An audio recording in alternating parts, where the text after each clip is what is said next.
Well, it's today's top story. Former special counsel Robert Mueller making his long-awaited debut on Capitol Hill. Mueller facing hours of questioning from two House panels about his 22-month-long probe into potential Russian interference in the 2016 election season.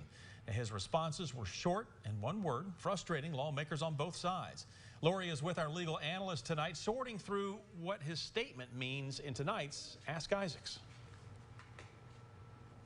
Thank you, Bo. Yes, I'm here with Greg Isaacs. We appreciate your coming in to talk about this. It's good to be here, Lori. So the big takeaway today, Robert Mueller testified that his investigation did not lead to an exoneration of the president.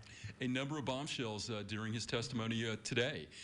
The first one is when Representative Nadler, the head of the Judiciary Committee, said, "Isn't it true that your investigation did not exonerate the president?" 3 words from Mueller. That is correct, have resonated throughout these hearings. So basically, contrary to what the pundits and the president has said, Mueller says, no, I did not exonerate Trump on Russian collusion or obstruction of justice. So what does this mean for the future? What could happen? It's a lot. And let's talk about the framework and how Mueller started his testimony. He wanted to correct his earlier testimony, and he said, I did not consider whether he being the president, indicted or not. So there was no mandate, he said. He said, under a 1973 OLC, Office of Legal Counsel opinion, he was of the opinion, as the Department of Justice, that a sitting president cannot be indicted. So he very pointedly and clearly said, because I didn't mention him being indicted, I didn't indict him, read nothing into that because that was not on my plate, never considered it during my investigation. All right, so could this lead to an indictment down the road? Some big questions. When pressed on impeachment, Mueller refused to answer directly, but here's what could happen. Mueller said, another bombshell, over 20 times Trump attempted to obstruct justice. The reason there was no finding, his aides didn't comply.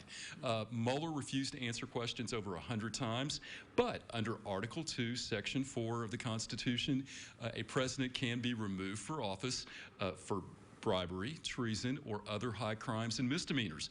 What would happen is the House would vote for articles of impeachment. Only 2 presidents, Bill Clinton and Andrew Johnson, have been impeached.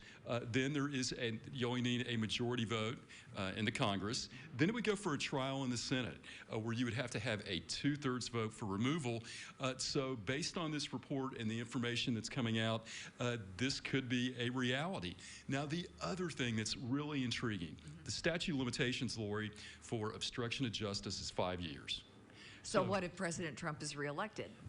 You stole my legal thunder. That's exactly it. He has a big incentive to run and be elected, because if he is president for 8 years and the statute of limitations was 5 years, he could never be prosecuted because the statute of limitations would run. You know, wow, what legal gamesmanship is going on? But now, once the statute runs in 5 years, then the president's going to have to refrain from any further future conduct that could be viewed as in furtherance of a conspiracy to obstruct justice. But really explosive in this 448-page report. It's amazing. People still are debating what it said. Yeah, okay. Lots of bombshells today, that's for sure. Greg, thank you. Thank you. All right, if you have a question for Greg, just send an email to AskIsaacs@WATE.com, and be sure to tune into WAT 6 on Your Side News at 5:30 every Wednesday. See if he answers any of your legal questions.